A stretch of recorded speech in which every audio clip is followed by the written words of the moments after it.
Everyone, Meteorologist Kerrin Jeromin here with this week's SnoCountry SnoCast. We thank you as always for checking in here on SnoCountry.com for your weekly weather update, kind of give you the scoop on where the weather is going to be most ideal for getting out and hitting the slopes as we round into the last week of March. Wow, crazy. Spring is officially here, by the way, so happy spring, everyone, but the winter-like weather is going to hang on in a lot of places. We've got plenty of snow to talk about, but with that being said, it is springtime, so now we have to start expecting kind of more of these variable conditions and maybe spurts of warmth, which we will have in the outlook for this week. So let's kind of dig in first. We'll look at the snow depth. Let me get off your screen so you can see everything here. This is the snow depth as of Wednesday, March 22nd. So basically all the blue shaded area means there's snow on the ground, and there is plenty of it still across the Northeast. We've had a recent round of some pretty heavy snow, that nor'easter last week, plus cold air kind of keeping that in place. Same goes up into eastern Canada, so that's good news. Tons of snow still out west here across the peaks especially, though it's been pretty warm for the valley, so that's kind of chipped away at the valley snow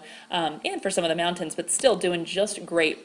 Kind of a different perspective of the same idea, the snow depth. You're looking at the amount of snow compared to normal. So anywhere it's blue or purple, like here out west, the snow is much, much deeper than any average year.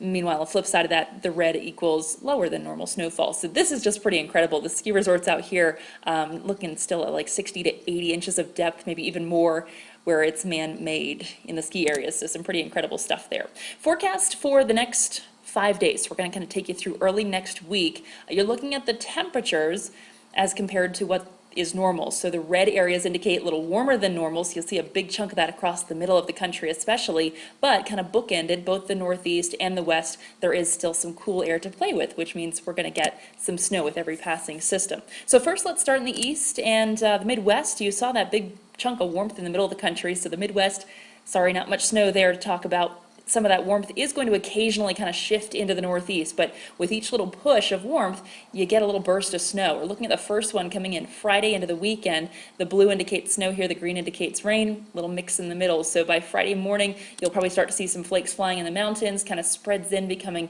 a little more widespread across parts of Vermont, New Hampshire, Maine, up into eastern Quebec as well.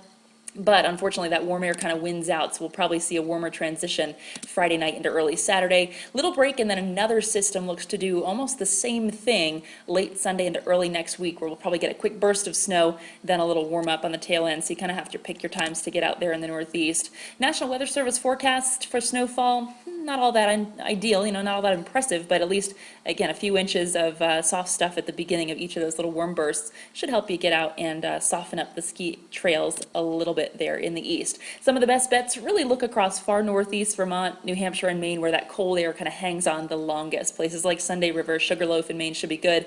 Bretton Woods in New Hampshire, and Wildcat, and they had some wild winds there midweek. Hopefully those will calm down in time to give you some turns at the slopes. Just a closer view there. Again, northern New Hampshire up into Maine, far northern Vermont, that's where the cold air hangs on the longest. So now we go west, where it is also a very active scenario out here. A few systems to monitor. Same deal though, it's going to be really elevation dependent. The higher you go, the colder it will tend to be, so that's where we'll keep the snow, whereas the valleys may get a bit of rain because it's been rather warm out west as well over the past week or so. So we'll start Wednesday night into Thursday. This quick burst of really wet weather for the valleys, snow for the peaks, starts in California and then just kind of works its way inward. Low pressure develops here across the central Rockies, which is going to really enhance the snowfall, especially across Utah's Wasatch Range, even up into Wyoming, Colorado, especially going to see some pretty hefty snowfall Thursday night and into Friday, so that'll be a good time frame to get out.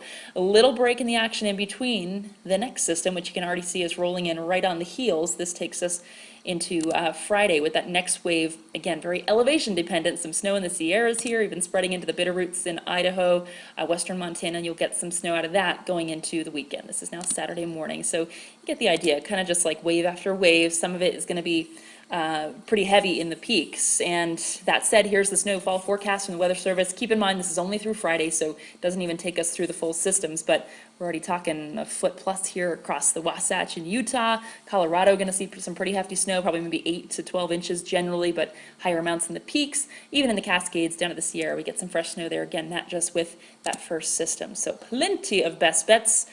Take your pick here, depending on where you live, should be pretty good across a lot of the West for your forecast. Closer look, we'll just dig into Utah here.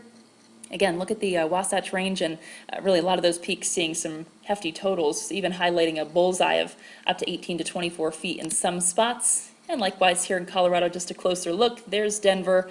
All of our ski resorts along the I-70 corridor are going to be happy here going through the end of the week and the weekend. Final stop here takes us into Canada.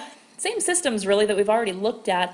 You're looking at just a forecast model. Unfortunately, the local quote-unquote Weather Service Environment Canada doesn't have as friendly a map as I would like. The Weather Service here in the US does a really great job with their maps. So I kind of look at the forecast models to give you an idea here in Canada. British Columbia looking at quite a bit of snowfall, easily 20 to 40 centimeters here across the coastal range, but that's just really the start of it. We're probably going to see lingering snow into the weekend, probably gets us up to 60 plus centimeters of snowfall for the coastal range here.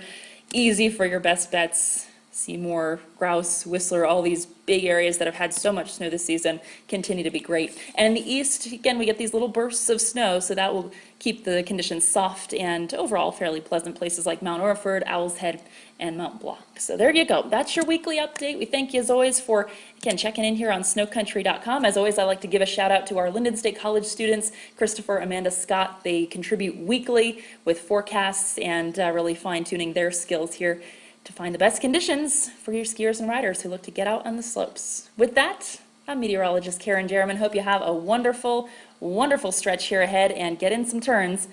It is spring, so get it in while you can. Take care.